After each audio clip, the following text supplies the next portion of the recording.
નમસ્કાર મિત્રો, ફરી એકવાર આપણી યુટ્યુબ ચેનલ પર નવા વિડીયો સાથે આપનું હાર્દિક સ્વાગત કરું છું। જો તમે આ ચેનલ પર નવા હો તો આપણી ચેનલને સબસ્ક્રાઇબ કરી લેજો, જેથી આપને સરકારી તેમજ પ્રાઇવેટ ભરતી વિવિધ યોજનાને લગતી અવનવી અપડેટ્સ મળતી રહે। અને જો તમે અમારા વોટ્સઅપ ગ્રુપમાં જોડાયા ના હો તો તેની લિંક નીચે ડિસ્ક્રિપ્શન બોક્સમાં આપેલી છે, ત્યાંથી તમે જોડાઈ શકો છો, જેમાં આપને વિડીયોને લગતી ડેઇલી પીડીએફ તેમજ અન્ય ભરતી વિશેની તમામ માહિતી મળી રહેશે। નમસ્કાર મિત્રો, તો વાત કરશું વિવિધ છાત્રાલયમાં આવેલી મુખ્ય ગૃહપતિ, મદદનીશ ગૃહપતિ અંતર્ગત આવેલી વિવિધ જગ્યાઓ માટેની ભરતી જાહેરાત વિશે। મિત્રો વિડીયોમાં વાત કરશું 3 અલગ અલગ સંસ્થાઓમાં આવેલી ભરતી જાહેરાત વિશે। તો પહેલા નંબરની ભરતી જાહેરાત વિશે વાત કરીએ મિત્રો, તો હળપતિ સેવા સંઘ જે બારડોલી સંચાલિત સ્થળે નીચેની વિગતે ખાલી પડેલ ગૃહપતિની જગ્યા ભરવા માટે લાયકાત ધરાવતા ઉમેદવારો માટે ઓપન ઇન્ટરવ્યૂ તારીખ 17/11/2025 રોજ સવારે 10:30 કલાકે રાખવામાં આવેલ છે। મિત્રો તમે જોઈ શકો છો, છાત્રાલયનું નામ છે કુમાર છાત્રાલય, ટીંબા, તાલુકો કામરેજ, સુરત માટે મુખ્ય ગૃહપતિ માટેની એક જગ્યા છે, તેમજ મદદનીશ ગૃહપતિ માટેની એક જગ્યા છે, જેમાં અનુસૂચિત જનજાતિ માટેની આ જગ્યા છે। મિત્રો ઓપન ઇન્ટરવ્યુ માટેનું સ્થળ છે આશ્રમ શાળા, ટીંબા, તાલુકો કામરેજ, જિલ્લો સુરત। શરતોની વાત કરીએ તો વયમર્યાદા 18 થી 35 વર્ષ સુધીની રહેશે।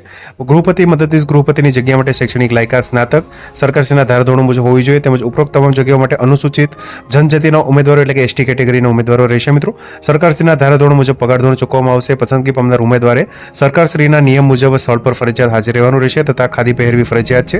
ઉમેદવાર તંદુરસ્ત અને સશક્ત હોવો જરૂરી છે। તેમજ ઉપરોક્ત જગ્યા ભરવા માટે મદદનીશ કમિશનર શ્રી આદિજાતિ વિકાસ સુરતના જે પત્ર ક્રમાંક અંતર્ગત એનઓસી મળેલ છે, જેનો એ ભરતી માટેની જાહેરાત આવી છે। મિત્રો તમે જોઈ શકો છો, તારીખ 17/11/2025 સોમવારના રોજ મિત્રો આશ્રમ શાળા, ટીંબા, મૂ પોસ્ટ ટીંબા, તાલુકો કામરેજ, જિલ્લો સુરત ખાતે 10:30 કલાકે ઇન્ટરવ્યુ રાખવામાં આવેલ છે। મિત્રો આગળ વાત કરીશું બીજા નંબરની ભરતી જાહેરાત વિશે। તો મિત્રો વાત કરશું ગાયત્રી કુમાર છાત્રાલય વિસલંગા અંતર્ગત આવેલી ગૃહપતિ માટેની એક જગ્યા અંતર્ગત ભરતી જાહેરાત વિશે। તમે જોઈ શકો છો, અનુસૂચિત જનજાતિ એટલે કે એસટી કેટેગરી માટે ઓછામાં ઓછું ધોરણ 12 પાસ થયેલા ઉમેદવારો માટેની આ જગ્યા છે।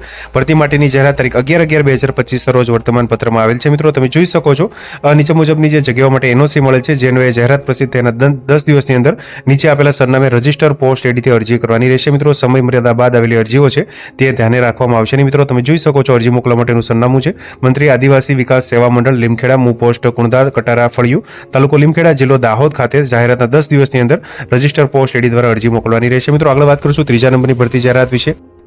તો મિત્રો વાત કરશું શ્રી રંગજ્યોત કુમાર છાત્રાલય બિલપાડ માટે ગૃહપતિ માટેની એક જગ્યા, જેમાં લાયકાત ધોરણ 10 પાસ, ધોરણ 12 પાસ, BA પાસ કરેલો હોય તેવા ઉમેદવારોએ રજિસ્ટર પોસ્ટ એડીથી 7 દિવસમાં પ્રમાણિત નકલો સાથે અરજી કરવાની રહેશે। મિત્રો છાત્રાલયમાં રહેવું ફરજિયાત છે। પગાર ધોરણ ફિક્સ અહીંયા 10,000 રૂપિયા મળવાપાત્ર થશે। અરજી મોકલવા માટેનું જે સરનામું છે managing trustee, Sharada education trust, મૂ પોસ્ટ ખીલપાડ, તાલુકો આંકલાવ, જિલ્લો આણંદ માટે, તેમજ બક્ષીપંચ કન્યા છાત્રાલય બિલપાડ માટે ગૃહમાતા માટેની લાયકાત ધોરણ 10, 12, BA પાસ કરેલા હોય તેવા ઉમેદવારો માટે જગ્યા છે। મિત્રો જેમાં જાહેરાતના 7 દિવસની અંદર અરજી કરવાની રહેશે। મિત્રો પગાર ધોરણ ફિક્સ 10,000 રૂપિયા રહેશે, જ્યારે છાત્રાલયમાં રહેવું ફરજિયાત છે। મિત્રો અરજી મોકલવા માટેનું સરનામું એ આપેલું છે મંત્રી શ્રી ગ્રામ વિકાસ કેળવણી મંડળ, મૂ પોસ્ટ બિલપાડ, તાલુકો આંકલાવ, જિલ્લો આણંદ ખાતે અરજી મોકલવાની રહેશે। મિત્રો જાહેરાત છે તે દેવો ભાસ્કર ચરોતર આણંદ ભાસ્કર આવૃત્તિમાં 11/11/2025 રોજ ભરતી માટેની જાહેરાત આવેલી છે। મિત્રો ત્યાંથી અલગ અલગ 3 કુમાર છાત્રાલય, કન્યા છાત્રાલયમાં આવેલી ગૃહપતિ, ગૃહમાતા માટેની ભરતી માટેની જાહેરાત। તો મિત્રો જો વિડીયો પસંદ આવ્યો હોય તો લાઇક કરજો, તેમજ તમારા મિત્રો સુધી શેર કરજો। વધુમાં ચેનલને સબસ્ક્રાઇબ કરી લેજો, જેથી આપને આવી વિવિધ માહિતી મળતી રહે। મિત્રો વિડીયો જોવા બદલ આપનો ખૂબ ખૂબ આભાર।